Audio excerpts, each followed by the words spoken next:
You might be thinking about getting your first proper trials bike, or you might be considering making a switch, or you might even be considering getting one of each. Either way, you're in the right place. Today we're going to break down the differences and advantages of the street and competition trials bike. With me to explain the different options are arguably the two best bikes for each category. We have the Crewkers Jealousy Competition Trials bike and the Inspired Hex Street Trials bike.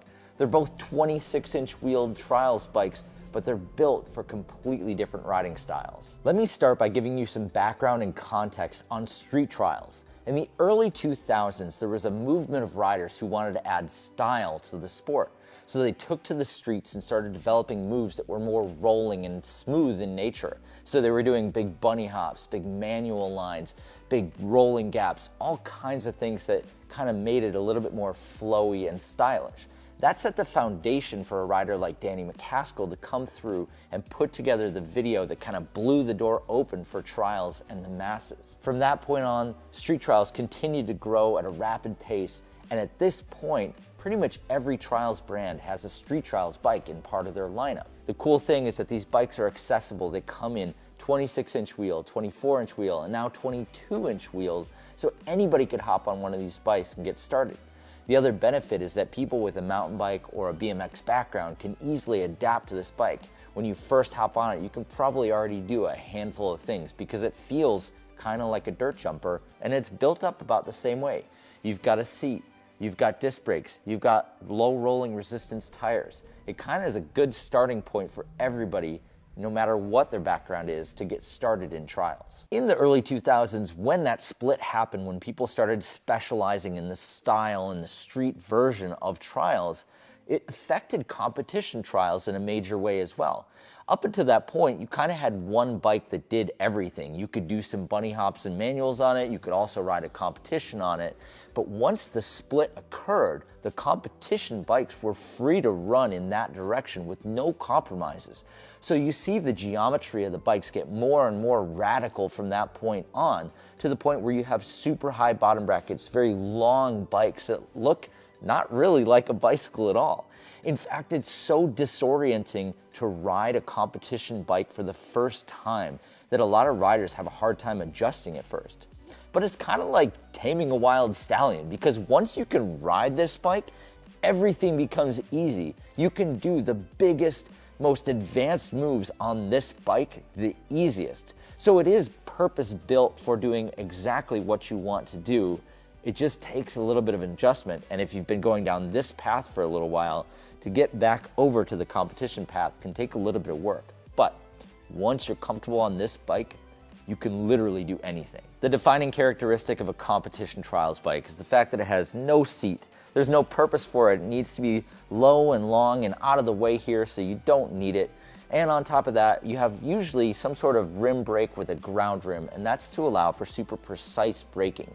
The other thing that you'll get in a competition bike, you'll either have a 26-inch wheel or a 20-inch wheel, because those are the two competitive classes that you typically ride. In the old school, we used to call that stock for 26 and mod for 20-inch. You'll sometimes still hear people refer to it as that. The other defining characteristic of a competition trials bike is that they're hilariously light. The lightest one I've ever ridden was under 16 pounds. So these are significantly lighter than a street trials bike. Now that you understand the basics and background of each one of these bikes, let's talk about why each one might actually be the best fit for your riding style. Let's start with the competition trials bike. This bike is all about maximum results, applying power and getting the most out of it. So if you want to jump the highest and the farthest, and to be able to do technique to the best of your ability, this is the bike for you. Because this bike is purpose-built for technique at its highest level. The geometry makes it so that when you apply power, you get 100% of the results. People can jump the highest, farthest, best on this bike because they've been competing against each other to try to do exactly that. And that's why the geometry of this bike is the way that it is. This is how you ride the highest level of technique when it comes to trials. By the way that it's built up and the way that it's set up, you're gonna spend a lot of time on your back wheel being very precise. A lot of people refer to this bike as the scalpel because you can be so precise with your riding and where you put your tires and everything. It gives you this level of almost perfection with your riding, and this is the bike that you can push yourself to the maximum level when it comes to technique, when it comes to power, when it comes to outcome.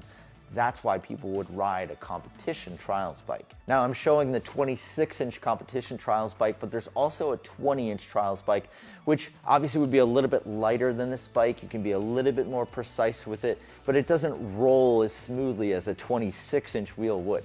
So some people prefer 20-inch because they want to be even more precise. Some people like 26 because you've got a little bit more flexibility when it comes to rolling over obstacles.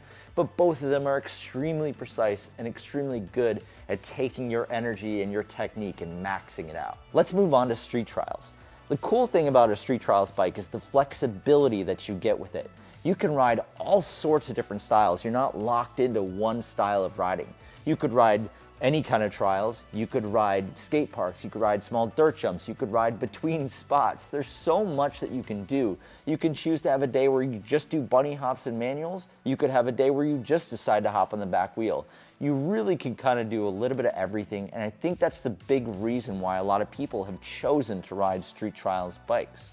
The best part for beginner riders is that they can transfer over their mountain bike or BMX background pretty quickly to this bike because it looks and feels like every other bike you've probably ridden. So you have a little bit of momentum getting into the sport when you hop on a bike like this because it doesn't feel totally foreign and something that you have to start from scratch on. Now that you know a little bit more about each one of these bikes and the riding styles attached to them, it's almost time to make the decision of which one is right for you. But let me give you a couple more things to think about before you make the final call. First, let's talk about your subconscious. Who are you following the most when it comes to social media? Are you following competition riders a lot and watching what they're doing? Or are you following a lot of street trials riders? That might be a good starting point to decide which way you're leaning, because ultimately you want to advance in the style of riding that is most interesting and exciting for you. And that might be a good way to kind of tell what you're into. Street trials is the widest entry point for this sport. You can take your existing skills and apply it to this bike and be able to do other things on it as you're developing your trial skills. So if you're someone who needs to have those early wins to get the momentum to get into the sport, this is a great bike for you.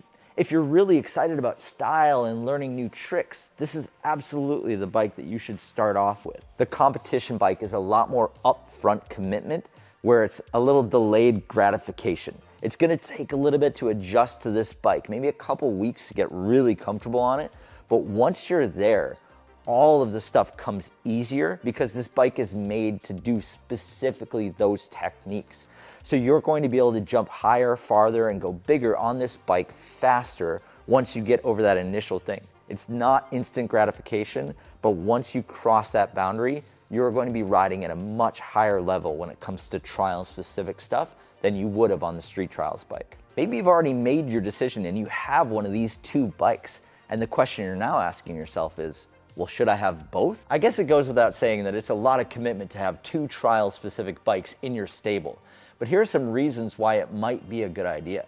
One thing I want to say before we get too deep into this is that when it comes to riding both competition and street trials bikes, the thing that helps me out the most is making sure both bikes have the same wheel size.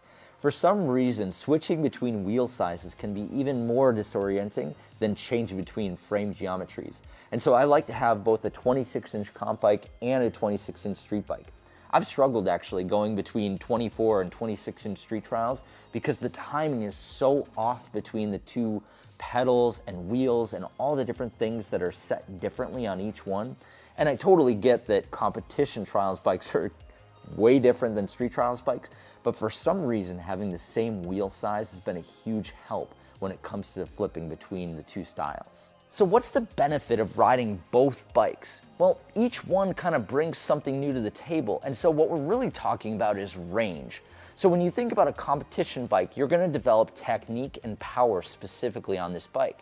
And what you're going to develop on the street trials bike is style and flow. If you can put both of those two things together, your range and your depth as a rider, the technique and the way that you ride either bike is going to be at a much higher level overall. The depth of your skill on each bike is going to go way deeper as well. You'll have more to work with. You'll have a bigger bag of tricks when it comes to riding. You can take a trick that you learned on a competition bike and adapt it to a street trials bike and vice versa. Coming from the street trials background, another good thing about having a comp bike is that you can go back to spots that you used to struggle and just effortlessly float over it on this bike. Another way to approach this, and maybe a little bit more cost-effective way to do it, is to kind of build out a half and half bike. So I actually rode this bike in a competition this summer, and all I did was put a longer stem on the bike to give it a little bit more of a competition feel.